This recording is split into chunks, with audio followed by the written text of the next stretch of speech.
power supply. Je suis allons à 4,2 volts comme on voit tout à l'heure pour allumer le téléphone.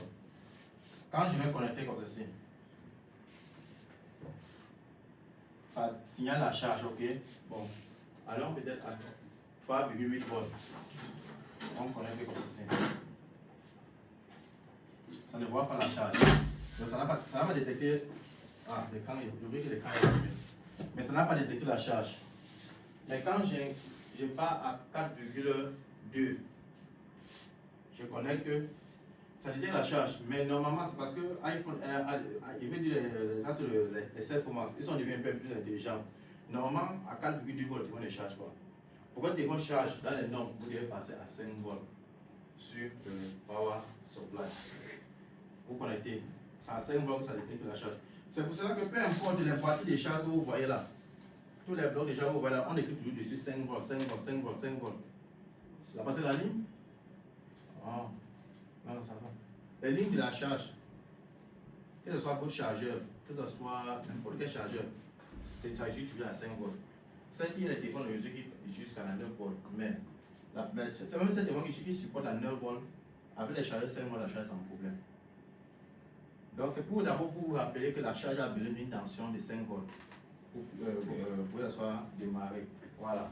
Et le fait que je connecte le téléphone comme ceci, il y a un message qui s'affiche que charge en cours ou bien que charge détectée. C'est la puce USB. C'est la puce USB qui est juste par exemple ici sur les séries XR qui détecte les périphériques qu'on connecte. Tout ce qui est périphérique.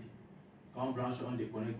Quand on connecte le téléphone sur les logiciels de Flash 3 et d'autres là, c'est la USB qui est responsable de cela. La USB ne charge pas la batterie, mais la USB reconnaît les périphériques connectés. C'est pour ça que quand on a un téléphone qui décharge, quand tu connectes le chargeur, ça ne reconnaît même pas. La première chose qu'on a dit, c'est d'abord vérifier si la USB d'abord elle fonctionne ou pas.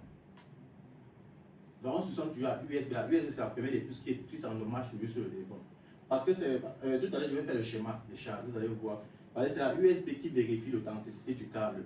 C'est la USB qui reçoit, en fait, c'est la USB qui contrôle si la 5 volts du chargeur est vraiment, si c'est le bon. Donc si ce n'est pas au-dessus des 5 volts, ce n'est pas en dessous. Maintenant, si un courant vient trop fort, c'est lui qui préfère s'endommager.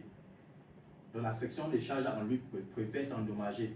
Et le reste, maintenant, bon, le téléphone n'est pas chargé. Par contre, celui-ci là, celui-ci qu'on dit charging chip, lui, il n'est pas là pour faire les détections des câbles connectés ou quoi que ce soit. Pour lui, c'est quoi? Il attend que la USB envoie le signal de charge. Maintenant, lui, il fait juste charger la batterie. Donc, c'est lui qui fait en sorte que quand vous connectez le téléphone en charge, vous voyez comment le pourcentage augmente. 1%, 2%, 3%, 4%, 5%. Donc, c'est la grosse puce de charge, c'est encore appelé la taille qui fait augmenter la charge. Mais pour qu'il augmente la charge, pour qu'il augmente le pourcentage, c'est celui-ci qui envoie le signal, la USB. Certains techniciens vont appeler la